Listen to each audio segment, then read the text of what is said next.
Assalamualaikum warahmatullahi wabarakatuh. Bertemu lagi dengan Bu Sofi. Hari ini kita akan belajar tentang adaptasi. Pembelajaran IPA tema 2 kelas 6. Apa itu adaptasi? Apa ya? Nah, adaptasi adalah penyesuaian diri terhadap lingkungan tempat kita berada.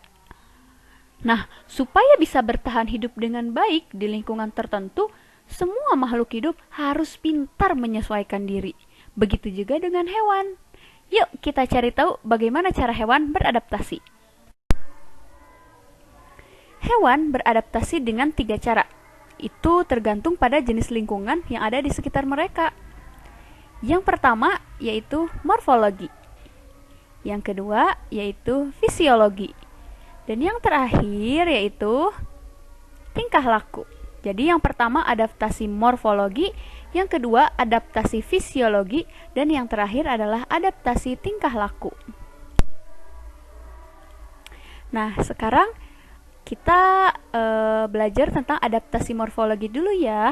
Apa sih adaptasi morfologi itu? Nah, morfologi itu artinya kan bentuk. Jadi, adaptasi morfologi adalah penyesuaian bentuk tubuh hewan terhadap lingkungan tempat hidupnya. Jadi, adaptasi morfologi itu bentuk tubuh hewan itu menyesuaikan terhadap lingkungan tempat hidupnya. Jenis adaptasi morfologi. Yang pertama ada adaptasi morfologi pada burung. Burung memiliki bentuk kaki juga bentuk paruh yang berbeda-beda sesuai dengan lingkungan tempat hidup dan jenis mangsa yang dimakan. Jadi burung memiliki bentuk paruh dan bentuk kaki yang berbeda-beda disesuaikan dengan lingkungannya di mana tempat hidupnya, jenis mangsanya juga apa yang dimakannya.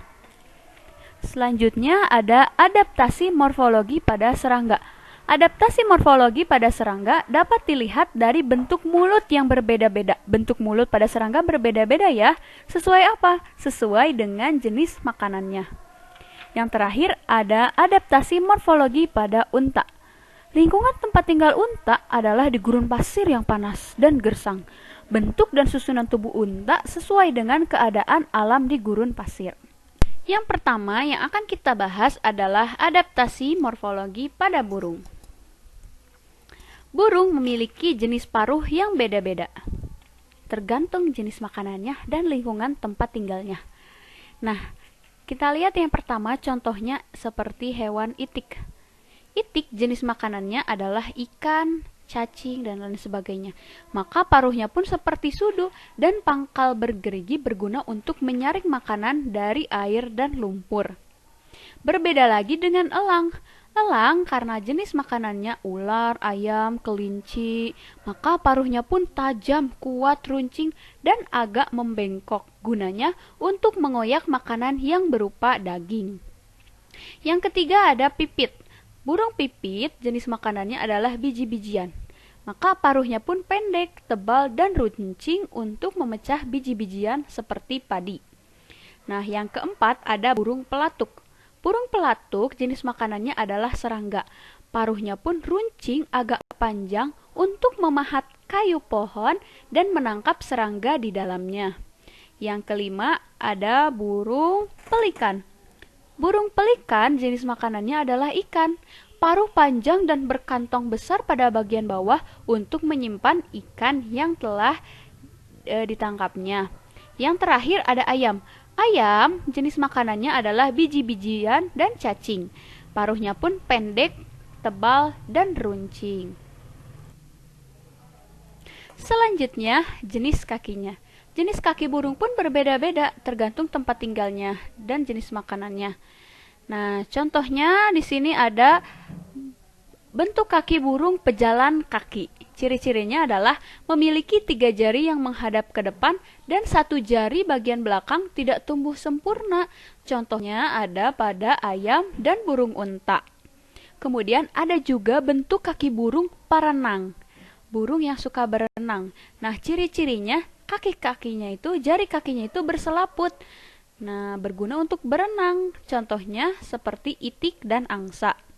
Yang ketiga ada jenis atau bentuk kaki burung pemangsa. Jari-jari kakinya pendek, tetapi memiliki kukunya yang melengkung tajam dan cakar kuat untuk mencengkeram.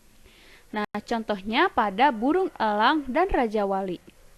Yang keempat, ada bentuk kaki burung pemanjat. Cirinya adalah jarinya terdiri atas 4, dengan 2 jari berada di depan dan 2 jari lainnya berada di belakang. Nah, contohnya itu seperti burung pelatuk. Dan yang terakhir ada bentuk kaki burung petengger yang ada pada burung-burung yang suka bertengger. Ciri-cirinya kakinya panjang dan telapak kakinya datar. Untuk apa? Untuk bertengger di ranting-ranting pohon. Contoh hewannya, contoh burungnya adalah burung kutilang dan burung kenari. Yang kedua ada adaptasi morfologi pada serangga. Pada serangga memiliki jenis-jenis mulut yang berbeda-beda tergantung jenis makanan dan lingkungan tempat tinggalnya. Yang pertama ada tipe serangga pengunyah. Nah, mulut tipe serangga pengunyah ini ada pada hewan belalang. Bentuk mulut belalang mempunyai gigi-gigi kecil. Fungsinya adalah untuk menggigit dan mengunyah makanan yang berupa daun. Yang kedua ada tipe serangga penghisap penjilat. Nah, ini ada pada lalat.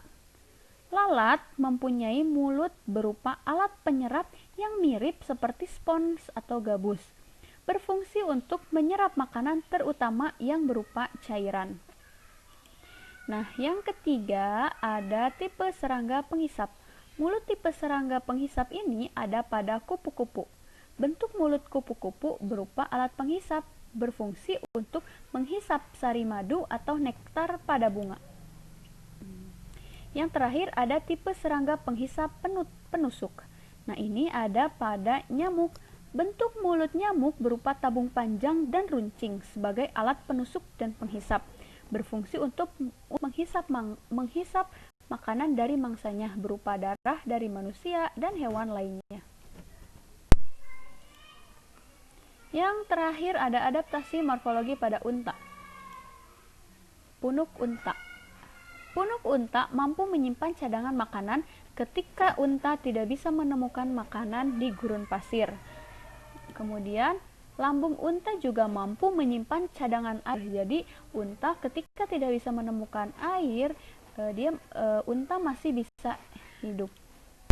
Nah, itu saja untuk hari ini. Semoga bermanfaat. Terima kasih atas perhatiannya.